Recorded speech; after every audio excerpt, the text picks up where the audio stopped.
Hey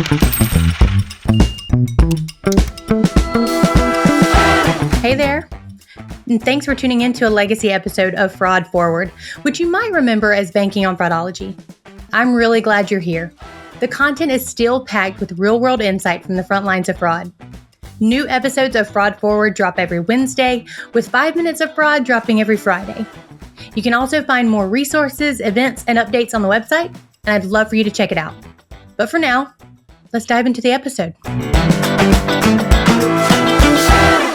Before we jump into the episode, I want to take a quick second to share something personal. As a lot of you know, I recently joined Sardine, and I don't say this lightly when I tell you I'm kind of obsessed. It actually started back at Money 2020. I sat down with the Sardine team for what I thought was going to be a standard demo. I even brought a fellow credit union fraud fighter with me because honestly, we were ready to interrogate the product. Instead, we sat there with our jaws open like, wait, what? Watching cases update in real time, seeing OSINT pulled directly into the case without, clicking 10 buttons or jumping between tools, it was one of those moments where you realize, oh, this is what it's supposed to look like. And here's the thing, the tech was impressive, but what really stuck with me was the way the team interacted, the way they talked about the problems that they're trying to solve. It felt different. And now that I've been here for a little over a month, I can say that it wasn't for show. This team is smart, driven, and genuinely focused on fixing gaps that fraud teams have been living with for way too long. I'm really excited about what we're building, and I can't wait to bring you along for what's coming next. In the meantime, you can check out more at sardine.ai to learn more info. What is up, fraud fighters? Welcome back to Banking on Fraudology. If you've been with us since the beginning, you will recognize this voice of our guest today. This person is someone who I really enjoy being around. That's as plain as simple as I can make it. Truly, this is one of those people that when you look at them, you go, is this person really that genuine? Are they really that purposeful with their work? And then you find out that they truly are. And so I'm so excited today to welcome back to the show Ian Mitchell. Ian, the founder of the Knoble and co-founder of Mission Omega. Last time he was on the show, he brought, of course, 25 plus years experience in fraud and financial crime prevention. We talked about regulatory things, the importance of modernizing regulatory frameworks to the power of collaboration between fraud fighters, regulators, and solution providers. Ian talked about building resilient teams, strengthening communication across institutions, and his own journey navigating challenges in this industry. Today, we're taking that conversation even deeper because the Knoble is facing a moment that affects us in this industry. We're talking about what the Knoble actually is, because I promised you guys we would, and why Ian founded it, the critical funding shortfall threatening their work, the Human Crime Specialist Program, which I think is just incredible, and why it's changing the game, and then the Knoble's incredible work on the global stage, including their invitation to the United Nations to help strengthen the worldwide response to human trafficking. This is one of those episodes that reminds us why we do this work and why community matters more than ever. Ian, thanks so much for joining me again on the podcast. Hello, my friend. What an introduction. It's great. We have a lot to do during this conversation, but it's just fun to hang out with you. And I'm so blessed that I get to do it pretty regularly. The years we've known each other, it's been easy to, one, share a passion for the work we do. And there's so many of us that do, but then also just build a friendship over the last several years. It just is, and I've just loved to see what's been done around you and with your community and your platform, and just to see the growth that's been around you. I definitely celebrate that. It's been a ton of fun to watch, to encourage, and to be a part of, both in front of camera conversations, and then my favorite are the ones we get to do one-on-one. It just is such a blessing. So thank you for inviting me back. Absolutely. Yeah, I love that you called out being an encourager, because that's exactly what you did. And so for anybody that doesn't realize, Ian is one of those ones that offered a step out into this crazy world of being away from just one organization and being able to help multiple. So Ian, I will forever be grateful for that little nudge and that little offering that you gave to me by saying, hey, there is another world. Come on this side for a little bit and let's see what magic can happen. And that's exactly what's happened in these years. It's amazing. It's one of those things where for those of us that have spent our careers at a bank, you said 25 years, it's 26 years now, and you can tell by my beard. Actually, I'm growing my Santa beard right now. So the goal for me, and the last couple years with my kids, they're older. I've got one in college, two in high school, but they've said, my daughter used to say there's ice cream in my beard when my gray hair was just a little strip. And now this last couple years, she's like, hey, you need to do full out Santa. So that's what I've got going on November and December, not cutting the beard at all, going full Santa for the end of the year. And it's kind of fun. I wish I did it when they were younger because I think they would get a little bit more out of it. But anyway, very long story short, 26 years now. And for those of us that have spent so much time at a bank, stepping out of a construct where you have security around regular paychecks and even health insurance and that kind of stuff, I just speak to any entrepreneur that's decided to kind of step out. Good for you. It takes a lot of courage, and there's a lot of folks that want to do it.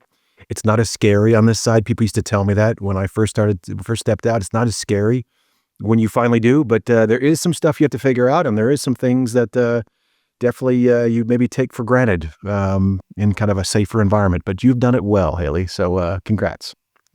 Much appreciated. Okay. So I feel like there's like a drum roll moment, but where we really want to talk about what is the Knoble. I remember it's honestly how I met you. It was one of the reasons why I drove to Charlotte one day for the TIAA and IFCI One Day Fraud Summit. I remember going, I've got to meet this guy in person. There is just something about the mission of what the Knoble is. I want to be a part of it. I need to know this guy. And so I drove my 3.5 hours to Charlotte. Literally, my nephew was born that day, and I was so upset thinking, why did he have to be born today of all days? Now I have to rush back, and I can't stay for networking, but whatever, we'll make it work. And that was where you and I actually, I ran up to you like a fangirl, like a crazy person. I don't know why you even continued to have a conversation with me, but I was like, Ian, I'm so excited to meet you. And you were like, well, let's have lunch. And I was like, oh my God, can I introduce you to my friends? And you I joined us. remember It was that. so great. I remember like it was yesterday, and you just carry that favor. It's one of those things, and I meet so many wonderful people, but I remember that like it was yesterday. I feel bad sometimes. I get to meet so many people like you do. I think Hailey now, it's where you don't always remember, and I always beat myself up about it. But I will tell you, I do remember that day, and I remember sitting down and having lunch with you, and just loving your passion, loving your heart, and loving your authenticity. That's huge for me. Is your why is more than just you know um, building a career. There's actually, you understand what's happening behind the scenes, and you clearly are using platforms like this one to get the word out. So I'm equally as excited about the fact that you come out, you drove out, and we got a chance to build a friendship. Absolutely. Okay. So for the listeners who may be new to, hearing what is the Knoble, how do you explain what it is and why it was created? Well, I will tell you the Knoble as a business is a 501c3. I established it in 2018, 2019 timeframe. It is made up of a now shrinking number of staff, but we have a handful of folks on the Knoble team that are Dave Warland is the executive director. Amanda Maxfield manages all of our member interactions. Emma and the team, Evan, Doug. I mean, the team is amazing. But the Knoble isn't the people that actually work for the little nonprofit that we are. The Knoble is everybody that is leaning in and living with heart. I like to say banking with heart, fighting financial crime with heart. It's the network. The Knoble is a community of people that want to do a little bit more than their day job and realize that behind transactions are human beings.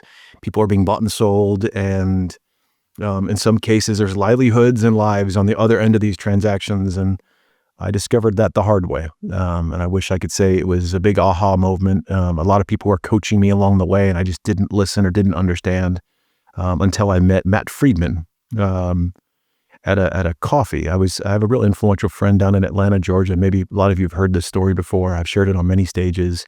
But I have a real influential friend. His name's Ross, and I would go to his house, and I'd meet Hall of Fame basketball players and CEOs. And one morning, I was going to speak at the last fraud conference. It was with Frank McKenna.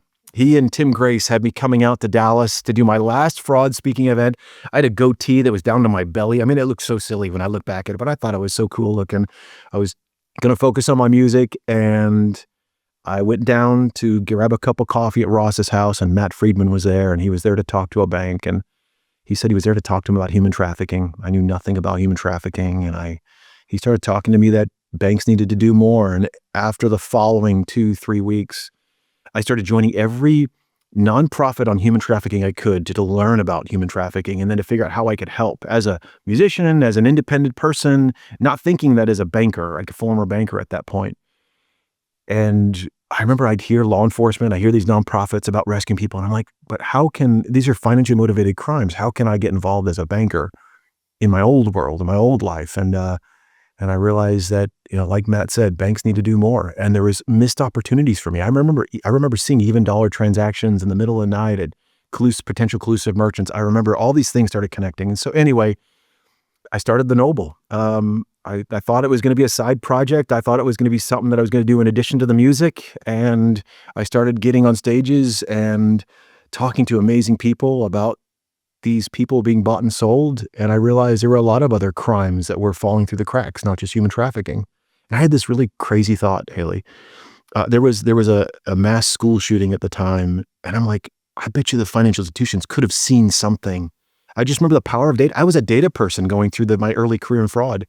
And I remember, like, I bet the banks could have done something. And so I started looking at these human crimes and realizing that banks are in such a powerful position to get involved.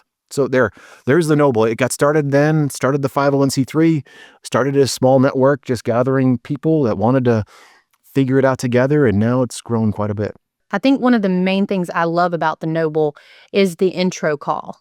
Whenever you join the Knoble, you get a face-to-face with you and Ian, and then there's others that, who are newbies that are joining. And when I did mine, you and I had already met, and we hadn't met in person yet, I don't believe, but you were like, Hailey, I know you've heard this story before, and you went through and you told us. I think there was 3 other people on the call. One person was from a bank that had the name Knoble in it, and we all thought that was great. And so I remember, though, we went through, and I thought that was something that made me believe more in the Knoble, was because every single person that comes in, they're not just blindly let in the network. Like, they have to go through and meet you first. Even me knowing you, my email still went through, and I had to go through the whole process of onboarding, which was having that conversation, making sure that the people that are joining for the right reasons, that they want to be involved, that they, just want to be able to do more and understand that there is more that can be done. And so I thought that was a great call out too, for how you guys onboard new members. It's amazing, the power of the network. And we get to see it on those onboarding calls when we have law enforcement, and we have, of course, a lot of financial institutions, not just banks. Credit unions make a big portion, and then fintech companies, and then you have, like I said, law enforcement, regulators. It's amazing when you're on that call and you have a microcosm of, like, whether it's 3 people or as many as 30 we try to keep them small, because everybody goes around, and it's less about my story, it's about everybody else's individual story. It's powerful. The reason why people get involved, some, it's very personal. Their kids have been exploited. Their parents have fallen victims of scam. They fell victim to scams. The story gets very personal, very quick. And I think that's what's really powerful about the network, is all of us are human beings first. And then we happen to be in the financial sector. And so it's powerful when we create that kind of network of people wanting to get involved and be human. Absolutely. So I'll be selfish here for a second and explain my why for why I joined the Knoble, which is whenever, again, we went around there's 4 people on that call, you included, and we talked through, why do you want to be a part of this? And I remember, just like you said in the beginning, that you didn't realize, that banks could even have insights into human trafficking. And I attended a webinar, I believe it was put on by the ACFCS, and they were talking about the different transactions that would mimic what it looks like when someone's being trafficked. And they mentioned airports and Uber rides and Uber Eats and hotels and gas stations and clothing stores. And I'm like, wow, this is kind of interesting. Well, then I had my first ever a transaction monitoring system alerted me to some transactions that they didn't alert as human trafficking, but they alerted as, suspicious spending or whatever. And I remember going through it and I go, oh my gosh, this is happening in my neighborhood. Like, this is right up the road from me. I can't I've got to do something. What do I do? And so, of course it's reaching out to BSA and going, hey, well, you got to file a SAR. Like, you got to do this, so that, but then it's like, okay, but now what? We filed a SAR, but what are we going to do? There's people. Are we going to call law enforcement? Are we going to let somebody know? Are we going to call the hotel? Like, what are we doing? And I remember just being so freaked out. And so I became like really vigilant, like even watching my kids, everything they were doing. And I had bought a car right before I started working at the credit union. And when you buy a car, you got to put stickers on the back of the car, right? At least I do. And so I had bought one sticker, and I went to clean off my back glass, and I noticed that there was a small little 3 etched in the back glass of my window. And it looked like it was done with like whiteout pen. And I was like, maybe that was just something from the dealership. Whatever, scraped it off, put my sticker on. Well, then I bought another sticker, just for everyone's knowledge. It says easily distracted by cows. I just feel like I have to share that. But I remember going to clean the back glass again to put it on there, and that number 3 was etched back in my car. And the only thing that I could figure was the only places I had been was work and school to pick up my kids and Walmart. And it had happened twice at that Walmart. And there was a message going around from our local sheriff's office that said, be vigilant because there was an attempt at kidnapping. And so the only thing I could think was my car had been tagged twice for 3 children because I have 3 children. And so it scared me to death. I knew that there was more that I could do as a mother, and as a banker. If I can start noticing a problem, number one, I'm going to know which areas to stay away from.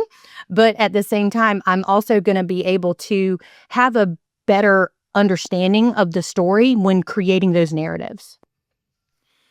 See, so that story is powerful. I think there's so many like that. And what I would tell you is the unique position we are as bankers. So many of the previous human trafficking kind of efforts, and they're amazing, by the way, and I'm so grateful, are rescue and recovery. And the thing that bankers can do, yes, we can make donations to those organizations, and we have to, but because so much of this is financially motivated, when someone like one financial institution professional gets involved, it's exponential, because it's the old thing on adage or whatever on fraud, right?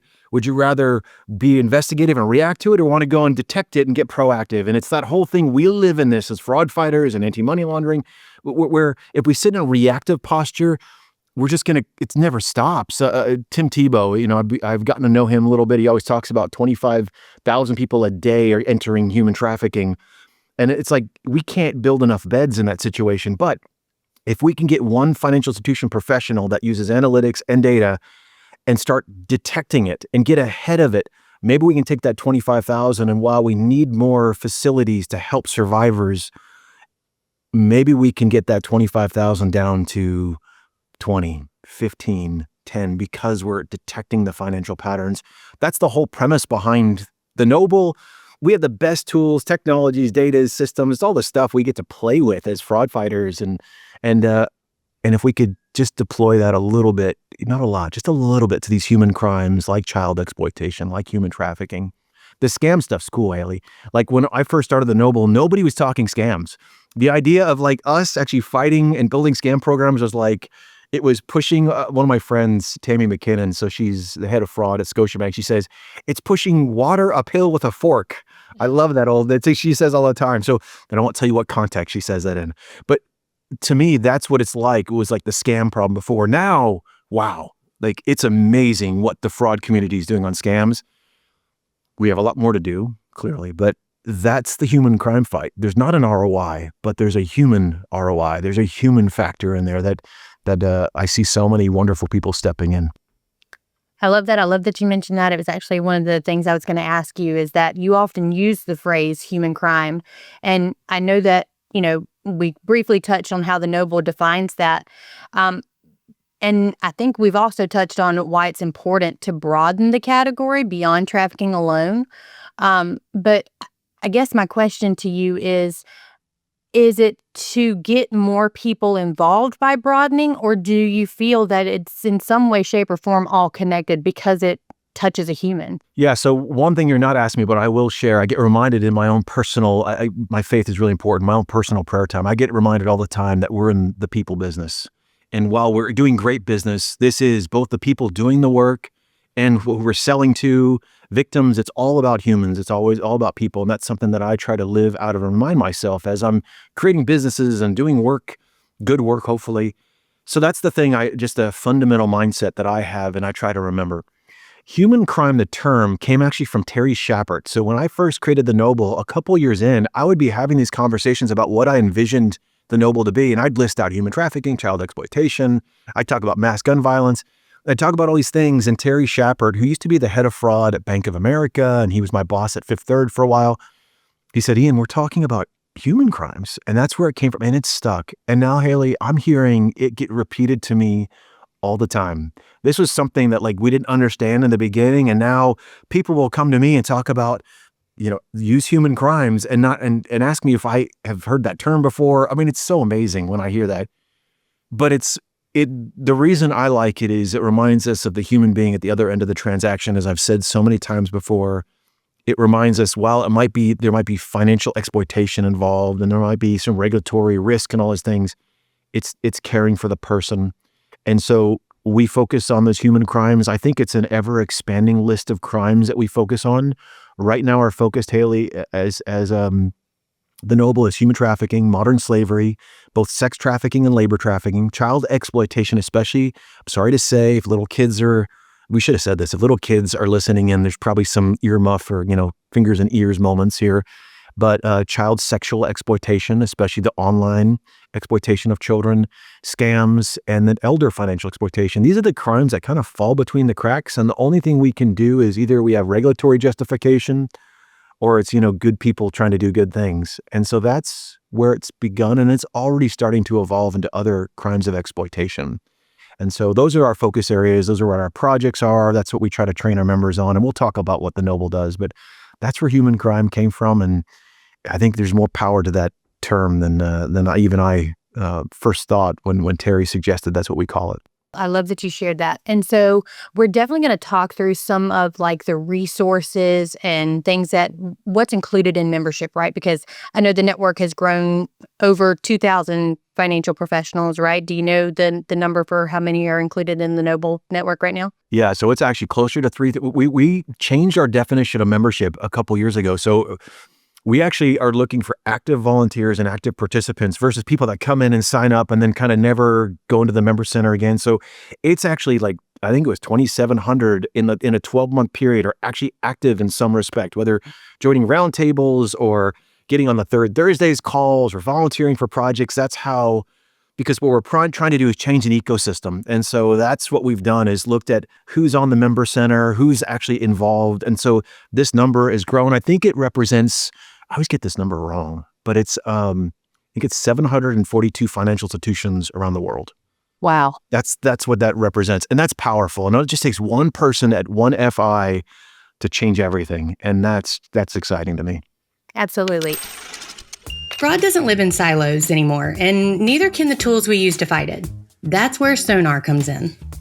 Sonar is a member-run fraud intelligence consortium built for today's reality, where people don't just transact with banks and credit unions, right? They move across fintechs, marketplaces, merchants, crypto platforms, and even prediction markets. Instead of only seeing what happens inside your four walls, Sonar helps you understand risk across the entire ecosystem a user touches, financial and non-financial. Here's how it works. Sonar brings together shared intelligence from banks, credit unions, fintechs, exchanges, and marketplaces to create a single unified risk view of an entity. You get a clear risk score, and when you need it, the signals behind that score that explain why the risk exists. And unlike traditional enrichment tools, this doesn't require stitching together a dozen vendors or standing up heavy integrations. You connect once, choose the types of intelligence you want, and Sonar returns a risk score enriched with insights from across where that user actually operates. For community banks and credit unions, this is a game changer. You don't need a massive fraud team or advanced data science resources to benefit. Smaller institutions can simply consume the risk score. More mature programs can dig into the attributes and layer Sonar signals into existing controls. And because Sonar is a member-driven utility, it aligns with how credit unions already operate, through shared governance, shared standards, and shared responsibility for protecting members. Even better, Sonar supports compliant data sharing for fraud and AML, including 314B, enabling collaboration without compromising regulatory expectations. Bottom line, fraudsters move fast and jump between platforms. Sonar helps community banks and credit unions move together with shared intelligence, broader visibility, and better decisions. To learn more or explore membership, visit joinsonar.com. Okay, so one of the reasons why I definitely wanted to have you on, other than sharing what is the Knoble, was you recently shared that the Knoble is facing a critical funding shortage. Can you walk us through what's happening and why support is urgently needed? Yeah, thank you. I know this isn't ever a fun topic for one, as a founder, for me to have to admit and say, I think maybe out of pride or whatever, I never wanted to get the members involved. I wanted it to be free, all the resources. And so what we've done is, part of it, I think seasons happened for reasons and we get to evolve and change. And so some of it might be that we're changing into a new way of working, and we'll talk about some of our initiatives. Our foot is flat on the floor when it comes to the accelerator. Nothing's changing in that respect. But one of the things that have been challenged by the board, and I'm the chair of the board, but my entire board, and I've got some amazing people on the board. I mean, Donna Turner, and I could go on a list of the amazing people that are on the board. Mike Timoney from the Federal Reserve just joined, Julie Conroy, and people we all know and love, Richard Harvey. I mean, there's so many wonderful people on the board. They all challenged me saying, let's get members more involved. Because this financial shortfall was happening, we had some private donations with the change in the economy and the changes of focus that kind of walked away this year, which made it very tough. And then we had some of our biggest donors also, things changed. And so for me, it's one of those where it's like, hey, by getting the members involved in it, as a musician, I used to give my CDs away for free when I would tour. And people would tell me, just sell it for $1, because when people are involved, they value it more too. And so the board really challenged me in lots of ways. But we are undergoing change. It's something that we're hoping the membership can come in and support. We are changing, pivoting, retracting, focusing on certain areas, and we'll talk about what those are. But that member support is something that's important for us to kind of not only just keep doing the great work we're doing.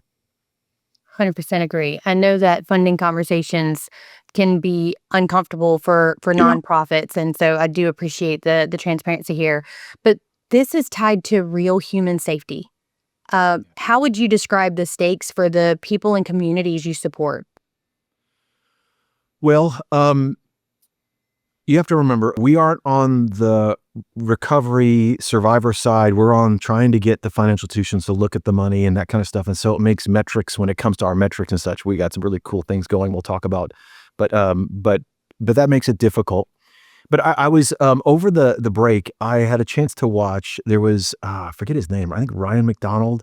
He published some information about Roblox. Anybody who has kids, our kids spend so much time on Roblox. And I had been hearing this in different events, and he came out, I think it was on the Sean Ryan podcast. It's not somebody I listen to very often, but this showed up because of what I watch on my YouTube. It came up and I listened to this, and I knew Roblox was a problem. We were having internal family conversations with my kids. My youngest son is a Roblox, he's rated on whatever the board is. He has his own worlds, and we made a family decision to leave Roblox. And so that was a big deal. When you talk about the exploitation, the grooming on, that's an example of how it not only hits the communities that are people being trafficked overseas in these scam centers and all the things that we talk about, and you have guests on talking about the people that are caught in labor trafficking and the people that are the child exploiters. Oh my gosh, do I have stories on that? But it hits our homes too, in the scams clearly, but our children. And so back to what the financial services can do, is we have such a powerful tool to get on the front end of detecting and making it very hard for organized criminal actors to exploit all of us. So I don't know that I answered your question, but that to me was like another light bulb moment of we're not done yet. As long as these criminals can operate on legitimate platforms like Roblox, that my son has spent hours and hours and hours, I wish less, hours and hours and hours less on that platform, that's we're not done yet. We still are being exploited. And so to me, I think the financial sector is one of those keys that can unlock a whole new wave of disrupting organized crime. I think what you said definitely answers the question. And it also makes me realize too, without organizations like the Knoble, I wouldn't have known what transactions to look out for. I wouldn't have known that, these 5 different types of merchants happening all within 24 hours is a sign. And that's a SAR that wouldn't have been filed. And so for me, it is back to that human aspect, that person. We're in the people business and wanting to make sure that we are impactful and purposeful with what we're doing. So you completely answered it. And I so appreciate, again, just you sharing that with us, because I feel like financial institutions, sometimes we feel like, what can I do? I don't think I can do anything. And I think knowledge is power. And so being able to understand truly what this human crime looks like, what different avenues of payment methods they might try to utilize, what to look for, how to set your rule parameters, how to make sure that you're not impacting the real valid member transactions, but instead you are becoming notified of, hey, this is a suspicious pattern that follows this particular type of human crime. I think it's very important that we continue this mission and this work that the Knoble has started. Can I give examples of some of the tools that the Knoble community, again, not the nonprofit, but the actual like members have created? It's amazing. The board will kill me if I don't mention these, but they're unbelievable. One, we have like one of the biggest challenges we have on the scam side is a financial institution is justifying a scams program. The membership, I don't know, 30 of some of the best scam thought leaders got together and built an Excel sheet that's actually a tactical sheet that helps create a business case around investing in scams, tools, and technologies. Like it's actually an Excel, like you can put in your FI specific information and it'll create ideas on a way that you can improve member retention, how you justify to your leadership. It's a really cool. There's a post-scam victimization guide that was created. One of the biggest things we do is what happens when you detect a scam. How do you help the scam victim? This is a thing that we're all trying to solve. Other great organizations are doing work on this. But this post-scam victimization guide, I think Aaron Verdon, sponsored this one. And this is just a really cool guide to actually how to overcome some of the tough conversations we have. There's a SAR addendum. One of the things that we struggle with is in the suspicious activity reporting process is how long it takes to file a SAR and sharing information, getting into the hands of law enforcement. And one of the things we did with federal law enforcement is actually there's a really cool thing that exists in the SAR filing that's an attachment. And you can attach data fields into like an Excel workbook. What we've done is actually got thought leaders that have been working on this for a while beforehand. I think it's Natalie Loebner, we brought them in along with federal law enforcement, and we created a template for this attachment so that law enforcement now knows where an IP address is, what field is it in, what account, where's the address, so that they can start doing analytics. So we're actually helping them modernize their approach by this new attachment process. And I think we have about 20 financial institutions already implementing this attachment template that will change everything for law enforcement. Like that's the kind of stuff that these projects, when you get knowledgeable people that are far smarter than me on a phone to try to identify a need and solve a problem, it's like magic. And so now what the Knoble Network does is trying to operationalize it in their each environments. And that's where we have like the member center. We just launched a new member center. It leverages the Mighty platform and it's just cool.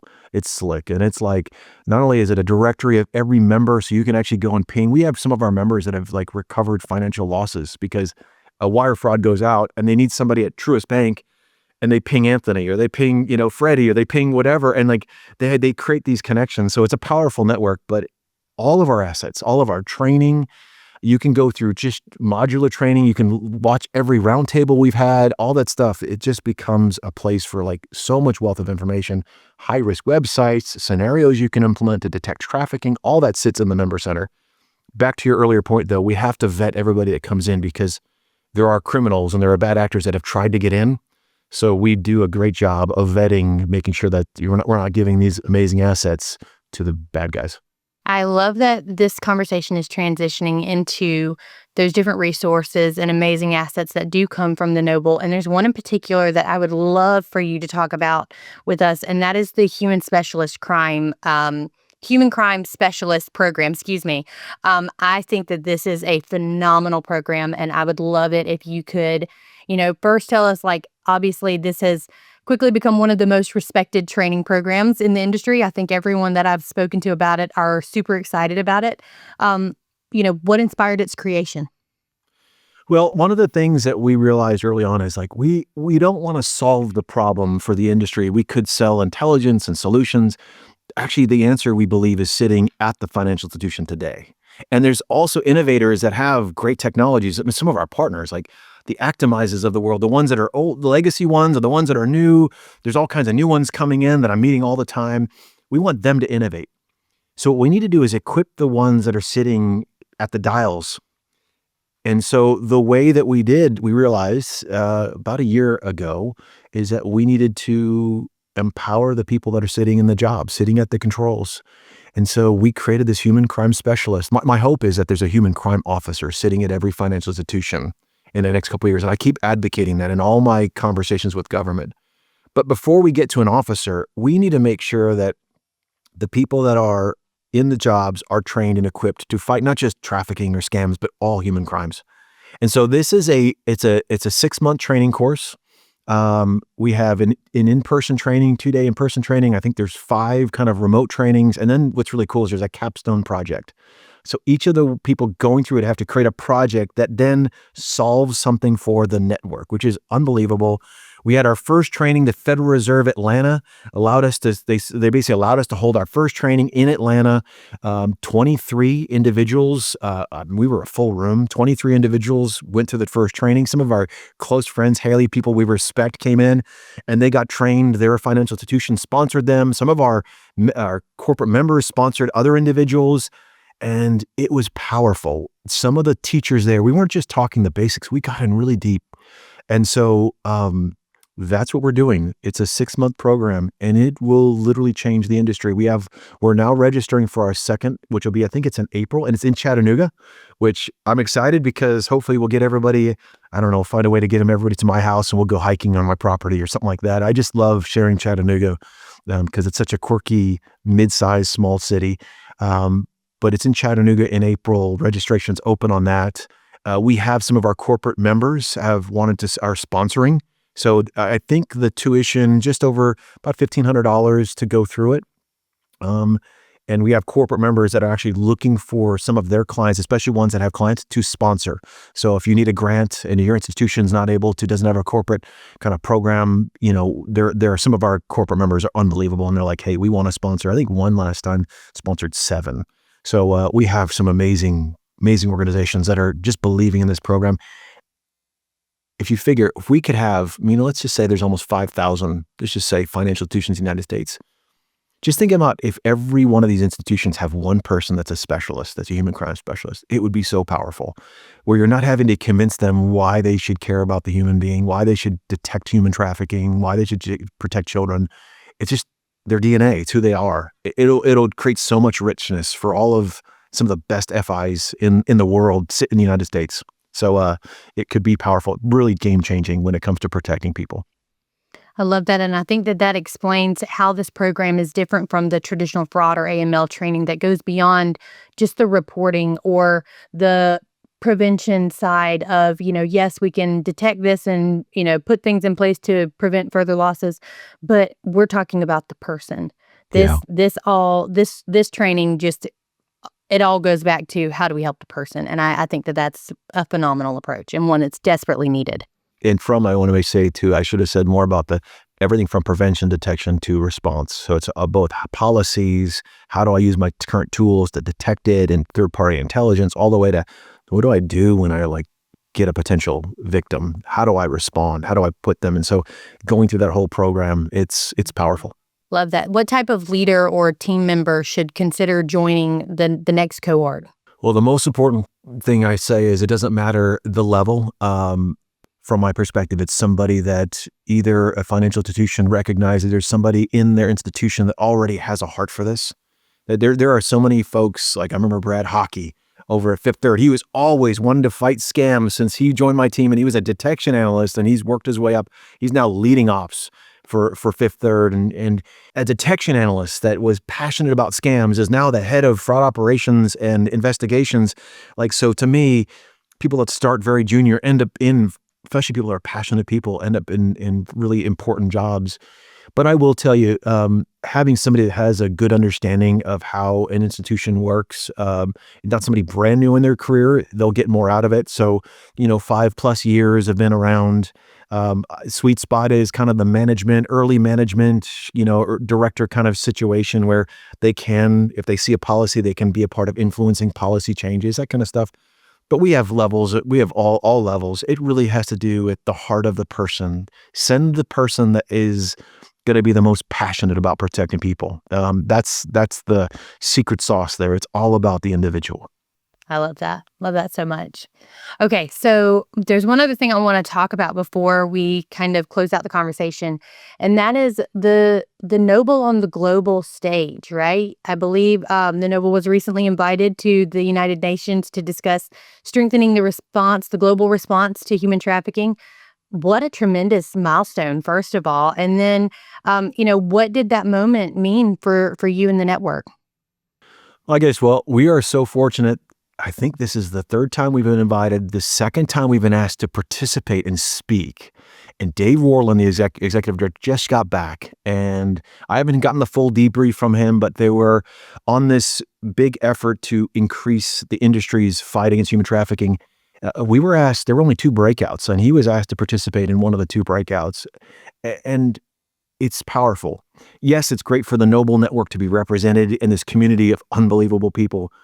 But to me, the acknowledgement that the financial services industry is an integral player in protecting people, and the fact that, in addition to ICMIC and the International Center for Missing and Exploited Children, all these response organizations, that the Knoble would be asked to represent the financial community because there's an understanding that being a financially motivated crime, there's so much that a typical bank, credit union, FI can do in this.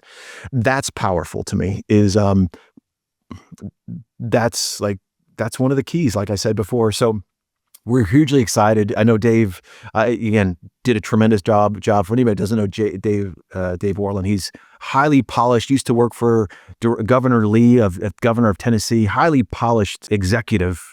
He helped start NCF and all these, but he got to represent the whole network, and I can't wait to hear more about it. I think I have a meeting with him right after this to kind of just understand what was the outcome. But I know for us to represent the financial community, what an honor for us. And we weren't representing the nonprofit. We were representing everybody that's at the banks, and so many FIs are involved now. It's just amazing. I think it's great, and it just shows, like what you said, that this network's commitment is what opens those doors, right? And being able to show and demonstrate the power of that coordinated industry action. I love that you guys were included in that. I do want to ask too, how do you see the Knoble's role evolving on the world stage over the next few years?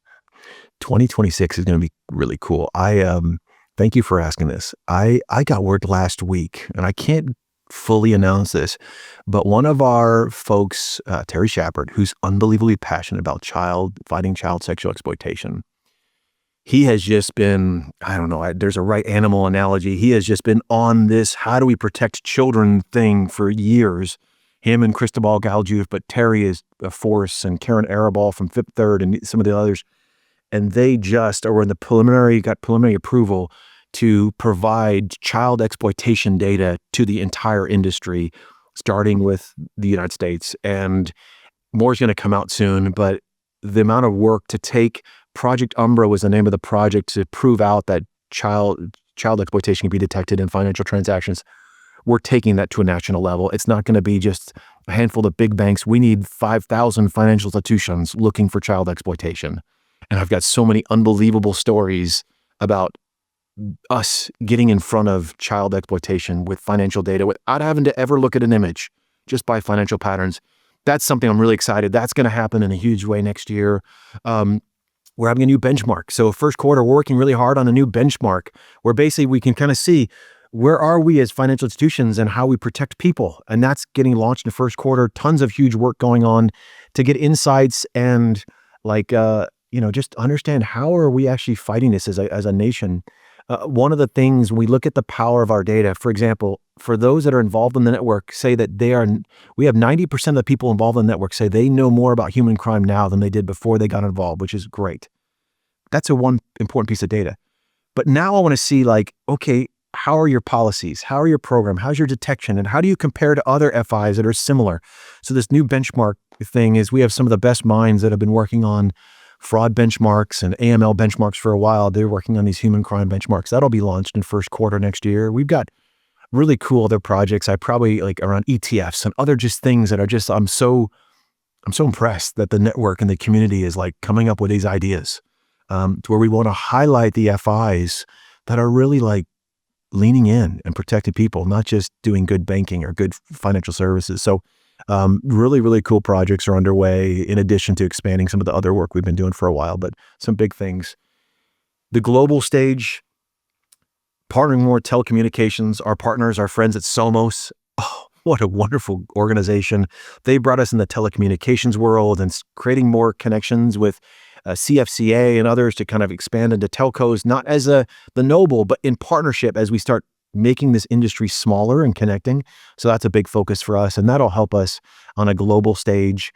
We've got different ideas on setting up chapters, local chapters. We've got some wonderful people out of Africa, especially South Africa, some amazing members there, and in Europe that are just wanting to do more and make it more localized. And so that's always a conversation that we have internally. So it really is. We've got to prioritize the resources we do have and attention, like all of us have to do in our day-to-day business. But our network is powerful of amazing people. And so who knows, when you have people like we have, I don't know, there's nothing we can't do. So agree. And for everyone listening, from fraud fighters to CEOs, what's one action you hope that they take away after hearing this conversation? It's why I wear this silly heart t-shirt everywhere I go. I mean, I'm tired of seeing it. I'm sure others I think as a human being, live with heart. That's the most important thing. And I don't care if it's human trafficking, child exploitation, or local poverty, or, one of our close friends, Hailey, Charles, he's working with little boys and girls club. He's mentoring a young man that's, going to be an amazing football star. But we all have got the opportunity to spend every day. Just a little bit goes a long way, but live with heart. And if you are moved by in the financial sector, using the platforms you have to protect our nation, protect your customers, protect your homes, get involved in the Knoble in any respect. Send somebody to be a human crime specialist. It's just a little investment. I mean, we're talking, these are rounding errors to actually have impacts, to save lives, to save children, to protect generational wealth. The reality's there for financial institutions. So to me, it's the most important thing is be a human first. Be a human first. And I think there's so many little things you can do. And what that means to you is going to be different for everyone. But I think and then of course, get involved in the Knoble. It's free. Knoble.com, knoble.com, theknoble.com. It's free. And you might as well get access to training materials and such for your team. That would be an easy way, but live with heart. Know that this life's more about more than mortgage payments and cell phone bills. It's so rewarding as a person to wake up every day and realize that what you do really matters.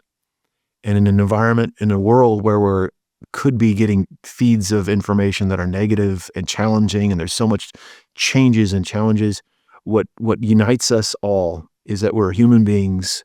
And there are truly bad people. I don't know why they are. Some are actually victims themselves, like the ones caught in slavery. But we're humans first. And so we have such an opportunity to have a real impact on the world. And that's a legacy for your family, for your children, to tell your children that you're doing good work. That's powerful. So that would be my parting thought is live with heart, please. I love that. I always looked at every decision I made in the banking world. I said, this impacts my Nana. Am I pleased with how the outcome of whatever this decision is? And if it's not, then I look at the entire membership as my grandmother, And if I don't like the way it ends up for the customer, I'm not going to do it because it wouldn't please my Nana. So that was how I always decided whatever, whatever decision I made was always based on that. There are people that are investigators, analysts, CEOs, COOs that have that same lens. You guys, like, that's powerful. The CEOs are saying, we're not going to stand for this. Like, that's powerful, but it doesn't have to just be the C-suite. And we did some surveys. The most powerful change on human crimes come from middle management. So wherever you are, just know that you can have a real impact like Hailey's talking about. So I love that. Final question. What gives you hope right now, even in the middle of, an urgent funding moment? People like you. Every day I get to meet people like you and Jen Lamont and Freddie and all these, like, I get to meet. I mean, that's just I'm so blessed. The fact that, like, I feel bad. Like, I can't keep up with my DMs. I've tried to pull back on LinkedIn and stuff because I need to, like, care for my own mental whatever. But I get to meet people not only in banking, but all over that are just some good people.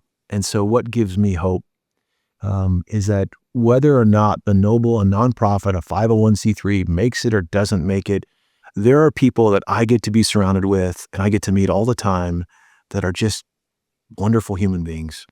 There are more of us than them. There are more of us than all the horrible people. And I think that is when I go to these events and I get to speak on stages, I get to meet, even at just one comes up to me afterwards, but it's more than usual. It's a lot. I get to meet so many people that are just saying, I want to get involved. And there are good people in this world. We're surrounded by them. 100%. Thank you so much, Ian, again, for coming on to the podcast today. Thank you, my friends. Great job with this podcast. And thank you to everybody that supports you. Keep supporting Hailey Windham on this podcast. Keep doing what you're doing. This needs to reach everywhere. Good people like her. We need to get behind and succeed. She needs to succeed more than we know. So thank you, Hailey, for spending the time highlighting voices that need to be heard. I really appreciate you.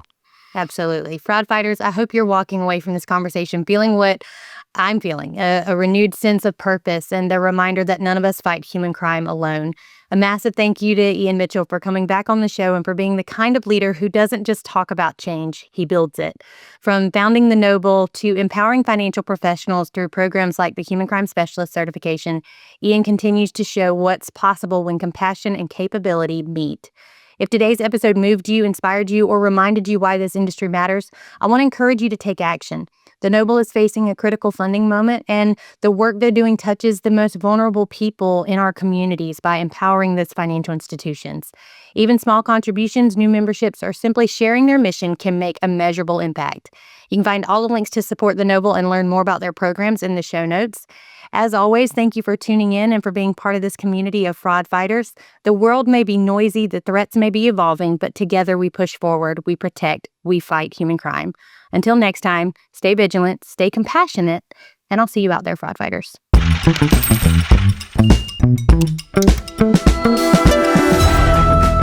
Thanks for listening to Fraud Forward. Remember, every conversation, every connection, and every insight moves our industry one step closer to stronger fraud defenses. If today's episode sparked an idea, share it with your team or tag me on LinkedIn. I love hearing how you're moving fraud forward in your own organization. Until next time, stay curious, stay resilient, keep moving fraud forward.